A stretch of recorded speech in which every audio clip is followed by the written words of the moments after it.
प्रयागराज महाकुंभ में श्रद्धालुजनों की भारी भीड़ है। लगभग 8 से 10 करोड़ श्रद्धालु इस समय प्रयागराज के अंदर मौजूद है। कल भी 5.5 करोड़ श्रद्धालुजनों ने महाकुंभ का स्नान किया था। ये जो भारी दबाव श्रद्धालुजनों के कारण और श्रद्धालुओं के संगम नोच पर जाने के कारण वहाँ पर एक बना हुआ है, लेकिन पूरा प्रशासन मौके पे वहाँ मौजूद है। रात्रि को 1 से 2 बजे के बीच में अखाड़ा मार्ग पर, जहाँ पे अखाड़ों के अमृत स्नान के दृश्य से बैरिकेड्स भी किए गए थे, तो बैरिकेड्स को फांद करके आने में कुछ श्रद्धालु गंभीर रूप से घायल हुए हैं। उन्हें तत्काल हॉस्पिटल में पहुंचा करके उपचार आदि की व्यवस्था उनके लिए की गई है। उनमें से कुछ श्रद्धालु गंभीर रूप से घायल हैं। लगातार प्रशासन स्थानीय स्तर पर श्रद्धालुओं की सकुशल स्नान कराने के दृष्टि से रात्रि को कल सायंकाल 6:30-7 बजे से ही मौनी अमावस्या का मुहूर्त प्रारंभ होने के बाद से ही लगातार लगा हुआ है। प्रयागराज में महाकुंभ में श्रद्धालुजनों के सकुशल स्नान करने,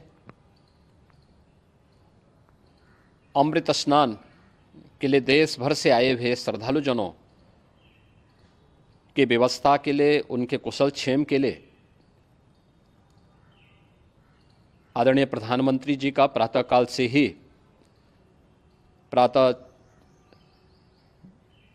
से ही उनके लगभग 4 बार प्रधानमंत्री जी ने हालचाल लिया है। माननीय गृह मंत्री जी ने, माननीय राष्ट्रीय अध्यक्ष भारतीय जनता पार्टी श्री JP नड्डा जी ने, माननीय गृह मंत्री श्री अमित शाह जी ने भी, और प्रदेश की माननीय राज्यपाल श्रीमती आनंदीबेन पटेल जी ने भी लगातार जानकारी लेकर के सभी के कुशल क्षेम और सकुशल स्नान कराने के बारे में निरंतर रिपोर्ट ले रहे हैं। हम लोगों की प्रातःकाल से ही श्रद्धालुजन जो भी आए हैं वे स्नान कर सकें, इसके लिए यहाँ पे उच्च स्तरीय बैठक भी चल रही है, जिसमें मुख्य सचिव भी हैं, DGP हैं, प्रमुख सचिव गृह हैं, मुख्यमंत्री कार्यालय के अपर मुख्य सचिव के साथ साथ ADG लॉ एंड ऑर्डर के साथ साथ अन्य वरिष्ठ अधिकारीगण मौजूद हैं। प्रयागराज में हालात वर्तमान में नियंत्रण में हैं, लेकिन भीड़ का दबाव बहुत बना हुआ है। अखाड़ा परिषद से जुड़े हुए पदाधिकारियों के साथ मैंने स्वयं भी बातचीत की है। आचार्य महामंडलेश्वरों से भी, पूज्य संतों के साथ भी मेरी बातचीत हुई है, और पूज्य संतों ने बड़ी ही विनम्रता के साथ इस बात को कहा है कि नहीं, श्रद्धालुजन पहले स्नान करेंगे और फिर जब उनका दबाव कुछ कम होगा और वे सकुशल वहाँ से निकल जाएंगे, तब हम लोग स्नान करने के लिए संगम की तरफ जाएंगे। अभी पहले श्रद्धालुजनों को, चूँकि देश भर से आए हैं, तो इसके लिए उन्हें सभी अखाड़े इसके लिए सहमत हैं और सभी लोग इस व्यवस्था के साथ जुड़े हुए हैं।